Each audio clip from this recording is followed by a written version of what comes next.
one of the reasons I'm so disinclined about talking about stages of awakening and having insights seem like something that happens later, and progression, and what happens after life, what happens before life, and what past lives are about. The reason I'm disinclined to talk about all that is because it usually just gets structured in the mind in a way that it isn't. It's just not like that. Like you're not, the more you wake up, the more satisfied you are with how things are at every level. And the less inclined we are to think about other realms of any kind.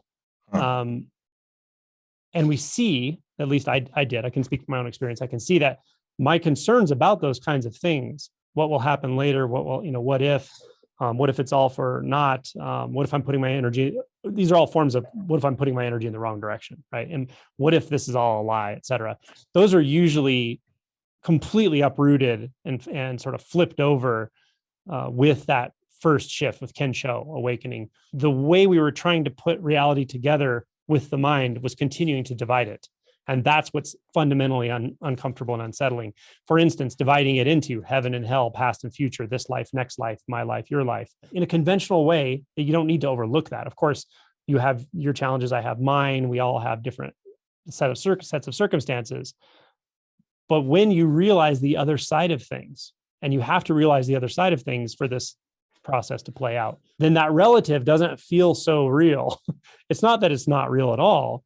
It's just that it's our mind has a completely unbalanced view of reality.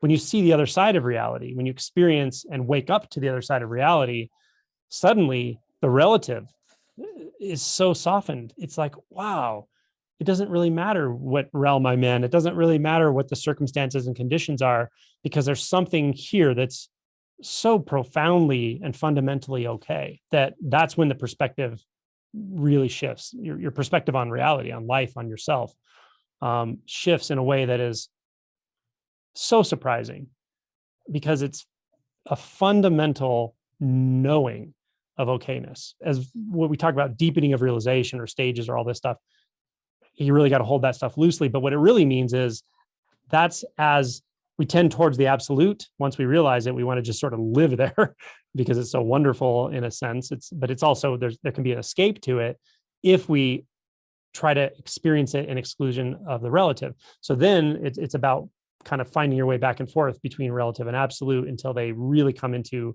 a cohesive unity. You could describe the stages of realization in that way as well. And then life it just becomes deeply satisfying and enjoyable. And these questions just don't come.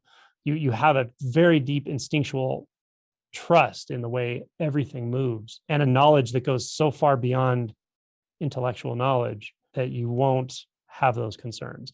It's just one of those things that sometimes you got to do it on trust a little bit, that, what will happen after awakening, you can't know it. You just can't know it, but you can wake up. So sometimes it's a matter of total it's an instinctual leap. That's why we talk about the leap and the stepping into the unknown, because you have to be willing to go into the unknown. It's kind of nuts. Like, it doesn't make sense logically. Why would I do that if I don't even know what's there? Logically, it doesn't make sense. But if you've been here for 2 days, there's a part of you that definitely understands this, that senses it. And sometimes you have to kind of jockey position with those two things, with the mind that's going, what am I doing? This is nuts. Why am I wasting my time with this stuff? And then the part of you that's like, oh no, I can feel this. Yeah, there's something here that wants to come forward. Well, what happens is it's like this, and then all of a sudden that comes forward so much that it literally just, it obliterates the sense of being a separate, isolated, struggling, managing self. And it's just like everything moving together. When everything moves together as one, there's nothing to struggle with. There's nothing to push or pull on. There's nothing losing.